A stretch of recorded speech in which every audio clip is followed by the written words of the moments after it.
भाग 9 दरवेश का राज। पिछले भाग में भाग 8 रात के अंधेरे में गांव के लालची लोग खाना छीनने आए, मगर अल्लाह की कुदरत ने सफवान को बचा लिया। झोंपड़ी में रोशनी फैली और चोर डरकर भाग गए। सफवान की मां ने कहा कि अल्लाह नेक नियत वालों को कभी अकेला नहीं छोड़ता। नया दिन, नई मुलाकात। सुबह के समय सफवान जंगल की ओर गया ताकि कुछ लकड़ियां काट सके। बारिश के बाद जमीन खुशबू दे रही थी, परिंदे चहचहा रहे थे और पेड़ों की पत्तियों से पानी के कतरे टपक रहे थे। सफवान ने सोचा, यह खजाना मेरे लिए सिर्फ इम्तिहान है, लेकिन असल राज अब तक मेरी समझ में नहीं आया। इसी दौरान उसने एक बूढ़े दरवेश को देखा जो एक पेड़ के नीचे बैठा जिक्र कर रहा था।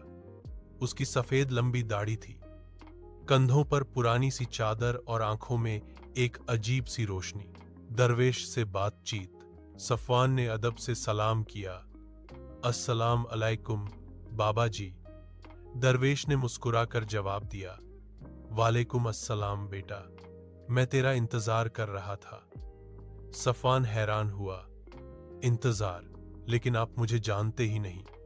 दरवेश ने कहा, बेटा, जिस खजाने को तू समझने की कोशिश कर रहा है, उसका राज तुझ तक पहुंचाने के लिए ही मैं यहां भेजा गया हूं। खजाने का असल मकसद। सफवान ने जल्दी से कागज और सिक्के दरवेश को दिखाए। दरवेश ने कागज हाथ में लिया और बोला, यह खजाना सोना चांदी नहीं, बल्कि एक अमानत है। इसका असली मकसद यह है कि इंसान अपनी नीयत को आजमा सके। जो दौलत दूसरों के फायदे के लिए इस्तेमाल करेगा वह कामयाब होगा, लेकिन जो लालच में पड़ेगा वह बर्बाद हो जाएगा। सफवान ने सोचते हुए कहा, बाबा जी, लोग मुझ पर यकीन नहीं करते। वे कहते हैं कि यह सब झूठ है। दरवेश मुस्कुराया और बोला, याद रख, सच्चाई का मान हमेशा देर से होता है, लेकिन होता जरूर है। तेरा काम नेकी करना है, न कि सबको मनवाना। एक और राज दरवेश ने सफवान के कंधे पर हाथ रखा और कहा, बेटा, यह खजाना अभी पूरा नहीं है। जो सिक्के तुम्हें मिले हैं वे सिर्फ शुरुआत है।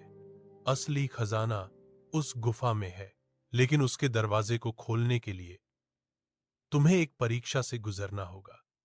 सफवान चौंक कर बोला, परीक्षा? किस तरह की परीक्षा? दरवेश ने जवाब दिया, ऐसी